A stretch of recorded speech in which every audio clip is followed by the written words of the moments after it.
Joining me in studio is Marie McHugh from the National Ploughing Association. Thanks very much for calling into us, Anna-Marie. If you could walk us through what happened yesterday, Anna-Marie, and the steps that were taken that led up to the cancellation of the show. It's the first time, I believe, in 40 or 50 years that there has been a postponement. Yeah, we had a postponement in 1965. I don't remember it obviously, but we postponed the event for a week in 1965 because of snow. The event was in Enniskerry in County Wicklow, and there was heavy snow, so they had to put the event back. But yes, since then, apart obviously from foot and mouth when there was a cancellation, so it was pretty phenomenal for us, and certainly no experience. So I suppose it all really began about a week or 10 days ago when the prospect of the storm coming was first mentioned, and there was actually at that point there was a number of discussions on different hurricanes crossing the path of Ireland at the time. But obviously with weather, it's not until it comes closer that it becomes clear what's happening. And we started to talk very closely to Met Éireann from about Wednesday or Thursday of last week, and we were in daily contact with them with updates. And right through, we knew we were going to get some level of it, but the levels were going to be workable. We'd hoped with the storm, and we came as far as Tuesday evening. And as the awareness was becoming clearer that the storm was going to probably hit the Midlands early morning on Tuesday. We thought Monday night initially. Further out, we thought actually Tuesday night. But when it started to become evident it would be Tuesday morning, the Met Éireann came here in a presence, a strong presence. We had Evan Cusack stayed for Tuesday night. Our director came down, and he based himself here as well, and just to give us the latest results. So on Tuesday night, we knew there was gales coming. We knew the levels. They were still within the regulatory levels, quite high, but there was the risk of when you open marquee doors, the gales would affect, and it's the gusts that will come in and could catch marquees. So it was really because of the gusting that was the highest risk, and at that point we concluded, look, the best thing then is delay the opening for a couple of hours. That was the last call. Everyone agreed with that Tuesday night. Met Wednesday morning, because their Met Éireann's forecasting assessments, it happens 4 times a day. So the earliest one on Tuesday morning was going to be 6, and we assessed that at 7. Actually looked clearer at that point that the worst of the storm would come 8 to 10 and then would move on. But unfortunately then, and that's why we didn't change the call. We had put out the call the night before 11 and we left it at 11. But then it became more evident kind of about 9:45, 10 o'clock that it wasn't moving. So I suppose even at that point we didn't even have to depend on the forecasting. We'd moved on from that because it should have been moving and it wasn't. So it was actually the prolonging of the storm was the issue, and then the wind turned, which it would at that time of morning. And when the wind turned, the effect of the change in direction was worse than the actual original storm. And the rest is history, I suppose. And Anna-Marie, how would you describe the level of communication between the MPA and the exhibitors during that period? Well, obviously, there's a lot of media coverage saying that we didn't communicate enough. I would say we thought we were communicating as much as we could. We put out the notice on Tuesday night, and that went into the social media immediately, and then we emailed all of the exhibitors as well. There was no change in that message until 10 o'clock, because we did say to people, don't come to the site. Now, some people did, and I think the people that were there for a number of hours because it came early are the people that were frustrated and denied. But we did ask them not to come because we wouldn't be open the gates until 11 o'clock. But once we made the decision at 10 o'clock, we concluded it was still unsafe to open, and we'd delay by another hour. But before that, the option of 12 o'clock came up. It was obvious that the weather was going to be worse, so at that point we had to make the call. We said we would get as far as the second call for a time, but we wouldn't go any further. We wouldn't kind of say 1 o'clock or 2 o'clock. That just wasn't an option. And as soon as we had that information, we put it out in the public arena. We sent the email to all the exhibitors that it was happening, and that's really all we could do. I know exhibitors too, a number of exhibitors felt that they needed to know what condition their exhibits were in, but we couldn't go in to find out, and we couldn't go in to bring back information. We weren't permitted. We were only safe to go into the site very shortly before we allowed exhibitors in. So the information wasn't there. If it was there, we would have obviously given it. We weren't holding any information back. So you're satisfied with the level of communication that Well, I went initiated over the communication and I didn't have any more information to give. And I know that can be frustrating, thinking, you know, what's there, but genuinely the reading for yesterday morning was very workable for the event, and we were going with the 11 o'clock opening until later in the morning, so we couldn't advise any further.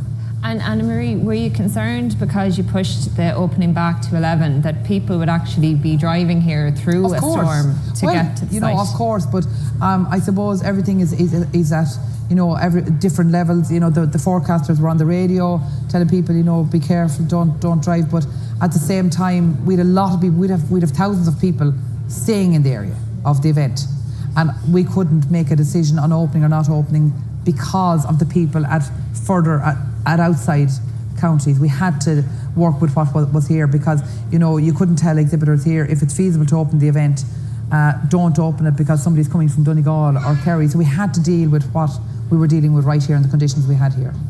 And what about an emergency contingency plan? Does the MPA have those types of plans for dealing with these scenarios? And was that well executed yesterday? Absolutely. You don't have a choice in that. You have to have an event management plan to run an event. The authorities, the local authorities assisted on that.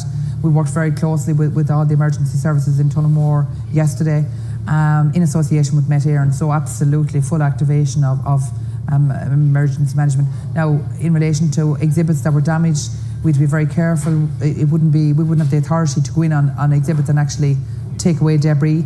Exhibitors had to come and identify their own debris and deal with that because of storm damage with insurance, etc. So, but we had to just make sure the place was safe to permit people entry. So after your team went in to assess the site and you saw the areas that were particularly flattened, were the owners of those exhibitors contacted? Yes.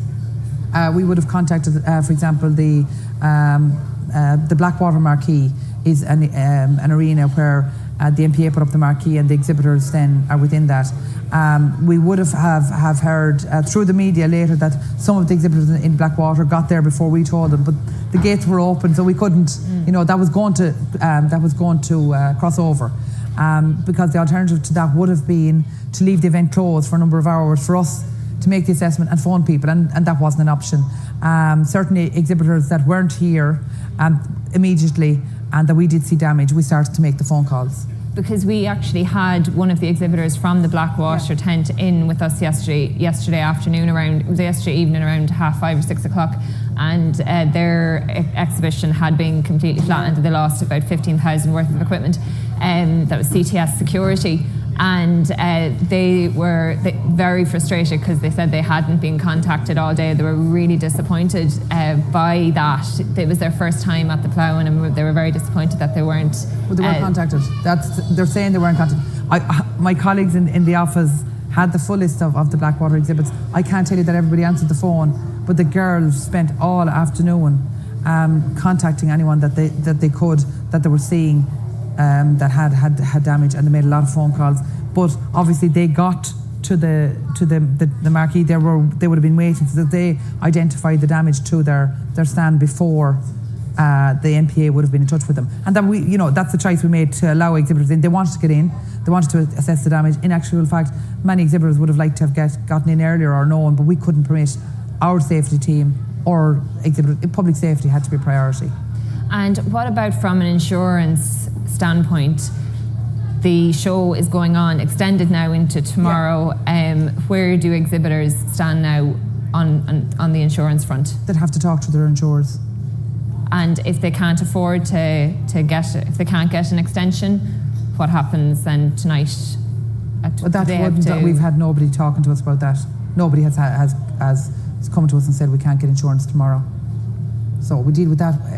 You know, when you have extraordinary circumstances like this, you deal with everything as it comes to you. Know, if we have an exhibitor coming to us and say, look, I want to be there tomorrow, my insurance won't cover it, we'll just have to deal with that when it happens. And on reflection, Anna-Marie, do you think you should have called it, that it should have been pulled the night before? I know hindsight is great. Yeah, people said about hindsight. No, we weren't. We made a call on a Tuesday night, and the call was to delay, and all the agencies were very satisfied with that. So I certainly would be reflecting, yes, if it was the case that the National Ploughing were standalone and we pushed that we must open at some stage yesterday and the other agencies, weren't behind it. It would have been ultimately our call, but we were in agreement across the board because of the levels that were pending at that time. But things did get worse, and they didn't get worse, they got better before the kind of the levels increased of stability, and then went down again. So you look on a balance, you see, with something like this, you have as many people calling for going ahead commercially. It's so important for people to get their stands up and get the event opened, and you're trying to create a balance of the safety and doing the right thing for the exhibitors. I remember back when we had foot and mouth, it was quite similar. You had half the one side asking to please go ahead because there was no business done that year, and then on the other side you had to consider welfare and safety, bringing people together when the foot and mouth was happening. So you're always trying to make the right call. I suppose a good example maybe to assess where NPA stood in all of this is from our perspective financially, it would have been a much easier call and a much more financially stable call for us to cancel it Tuesday, because we could have cancelled services yesterday. So really, on that reflection, we would have been in a better financial position, but we didn't, because we were trying to make the event happen and it was feasible to go ahead. What have you learned from the situation? I know that the teams worked here throughout the night to get the site up and running for the show today and for tomorrow. In terms of, say, the standards for tents and marquees, going forward, would you be looking at a certain standard being set for the structure of tents? Because yesterday we could see a lot of the kind of lighter structured tents were the ones that appeared to be most vulnerable. Is that something you'd be looking at? We don't have a say in the standard that of a tent that an exhibitor would have. That's their own. That would be their own regulation, because we rent the ground to an exhibitor. I would say, and obviously there's statutory regulations in relation to the bigger tents and even the smaller ones, and there's fire regulations on small tents. They have to have fire certification, etc. There's not a statutory regulation here on the small tent or the pagoda that you must take it down at a certain speed, and the regulatory authority will make you take it down. That's not in Ireland, and maybe it's something that should be. I would say from NPA's perspective, as guidelines, we certainly would be, and we would often do it anyway, and it's something that's becoming more evident with weather. We would say to exhibitors, the very light tents, the real small kind of party tent, doesn't tend to work in September, even other years, but it's something that we'll definitely be stronger with exhibitors on going forward and saying, look, it's not really the choice to make, because we have 3 little smaller tents right in front of our headquarters, but they're the professional tents, the small ones, and they haven't moved. So yes, in our guidelines, we'll certainly be putting that much stronger going forward. And Anna Marie, tomorrow we're open, and today there's crowds gathering a lot this morning as well. Are you optimistic that you're going to get big crowds now for the rest of today and for tomorrow? Well, I'm optimistic. I don't know. It's hard because it's uncharted territory, I suppose. Extending the event, just on the spot. So nobody would have planned to be here tomorrow. But reaction is good. The majority of exhibitors will be here. I think we have something like 95%, definitely over 90% of exhibitors that were in favour of going ahead. So that made sense.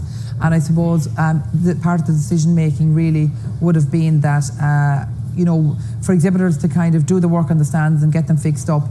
For some mightn't have been feasible for one day's business, but for 2 days it was.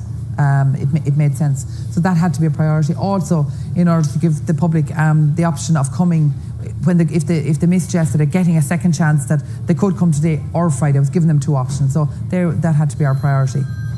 That's great. Anne Marie, thanks very much for joining us, and we'll leave it there. Thank you very much. Okay.